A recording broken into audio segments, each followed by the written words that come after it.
Assalamualaikum warahmatullahi wabarakatuh. Jumpa lagi dengan saya Devi Setiawan. Di video kali ini kita masuk ke pembelajaran 1 subtema yang kedua, tema 9 kelas 4 SD.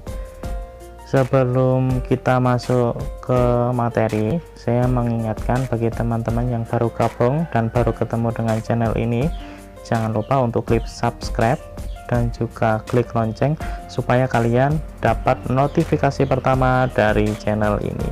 Oke teman-teman, langsung kita ke pembelajaran yang pertama. Di pembelajaran yang pertama ini ada sebuah note, coba kita baca dulu. Banyak sumber energi di sekitar kita, kesemuanya memiliki banyak manfaat untuk menunjang kehidupan manusia. Berbagai sumber energi dapat memberikan manfaat secara maksimal bagi manusia jika diolah dengan baik. Nah, itu teman-teman. Jadi, SDA itu akan bermanfaat secara maksimal jika kita olah dengan baik. Seperti itu. Oke, kita lanjut ke bawahnya di ayo membaca. Contoh pemanfaatan sumber daya energi dan perubahan energi gas menjadi panas bagi manusia adalah penggunaan gas LPG. Gas LPG yang diperoleh dari pengolahan dan penyaluran gas alam. Gas tersebut berubah menjadi energi panas sehingga dapat dimanfaatkan oleh manusia untuk memasak. Seperti yang kita ketahui, energi merupakan sumber suatu benda untuk melakukan suatu usaha atau kerja. Energi pun dapat berubah menjadi bentuk energi lainnya. Di sini ilustrasinya adalah abang tukang bakso. Abang tukang bakso, mari sini, aku mau beli. Kurang lebih seperti itu ya teman-teman. Jadi di dalam gerobak tukang bakso ini mengilustrasikan bahwa energi gas berubah menjadi energi panas. Setelah itu teman-teman, jadi energi itu bisa menjadi atau berubah menjadi energi yang lain, seperti itu. Oke, kita lanjut di ayo berlatih. Nah, sekarang ini ada kegiatan, mari kita cari tahu sumber energi yang digunakan, lalu perubahan energinya apa. Di kegiatan yang pertama, seorang anak sedang bermain layang-layang. Energi yang digunakan apa teman-teman? Iya, betul, angin. Perubahan energinya yaitu benda yang semulanya diam menjadi terbang atau bergerak. Kemudian yang kedua, seorang ibu sedang mensetrika pakaian. Sumber energi yang digunakan, iya betul lagi, listrik. Perubahan energinya yaitu listrik menjadi panas. Kemudian gambar yang ketiga adalah orang sedang bakar sate. Itu energi yang digunakan adalah energi panas dari arang. Kemudian perubahan energinya yaitu yang semulanya mentah menjadi matang, seperti itu teman-teman. Kemudian yang keempat dan yang kelima, keempat ini ada gambar petani garam. Nah, petani garam ini sumber energi utamanya yaitu dari panas matahari. Lalu perubahan energinya yaitu dari panas kemudian berubah menjadi suatu zat padat. Jadi air, garam kemudian berubah menjadi zat padat, jadi garam gitu ya. Lalu yang kelima, seorang ibu sedang memblender jus. Itu energi yang digunakan apa? Listrik, ya betul, listrik. Perubahan energi yang terjadi yaitu energi listrik berubah menjadi energi gerak, seperti itu. Oke, kita lanjutkan lagi ke ayo berlatih. Nah, di sini akan kita isi atau silahkan kalian isi juga di buku kalian tentang pemanfaatan perubahan energi dalam kehidupan sehari-hari. Yang pertama, energi gerak. Energi gerak ini asalnya dari energi listrik. Listrik asalnya dari pembangkit listrik tenaga air atau angin, seperti itu.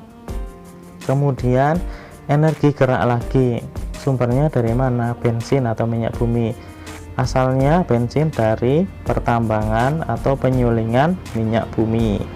Yang berikutnya itu suara dan cahaya. Sumber energinya dari listrik.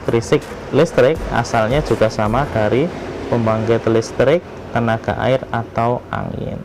Oke, kita lanjutkan lagi ke ayo membaca.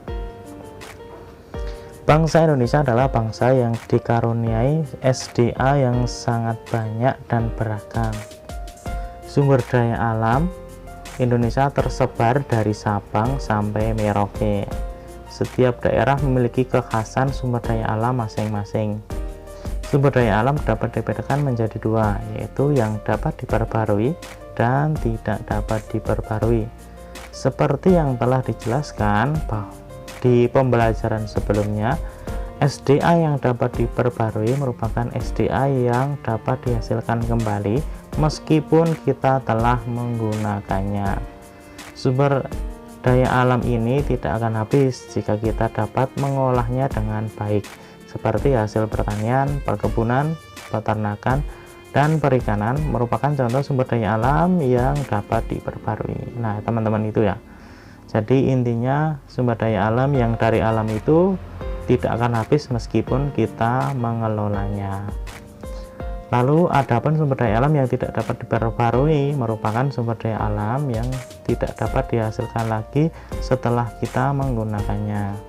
Sumber daya alam ini memiliki jumlah yang terbatas.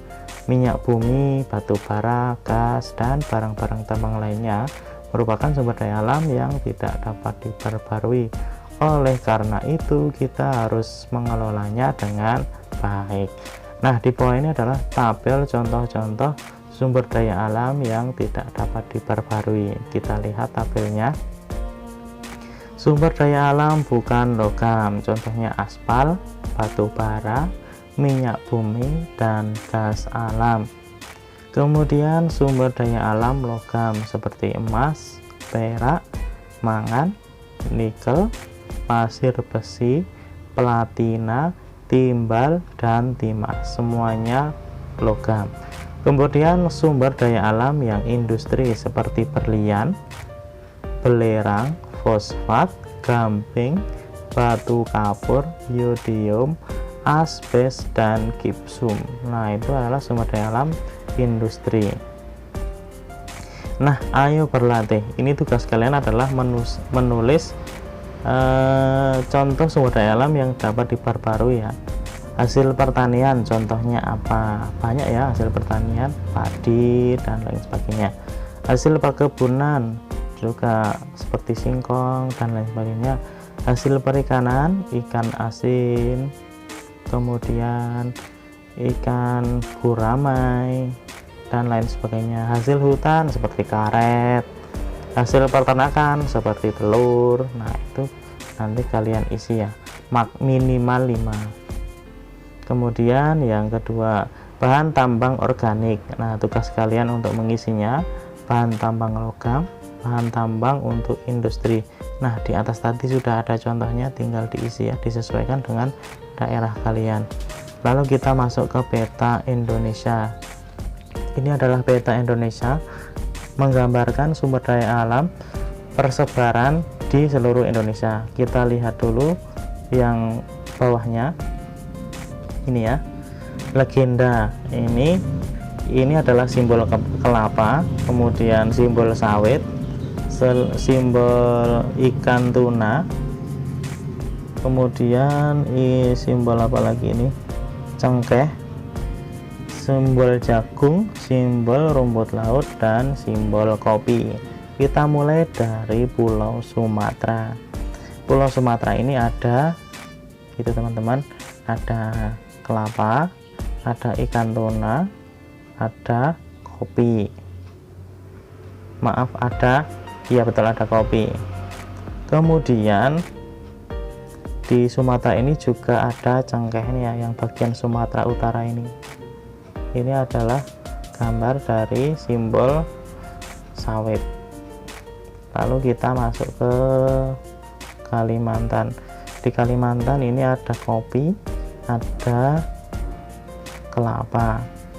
di Sulawesi juga ada ikan tuna, ada jagung, dan ada apa ini, rumput laut. Kemudian di Papua ada ikan tuna karena ada rumput laut. Kemudian di Jawa ini hanya ada ikan tuna. Nah, itu peta persebarannya teman-teman. Oke, kita lanjutkan lagi.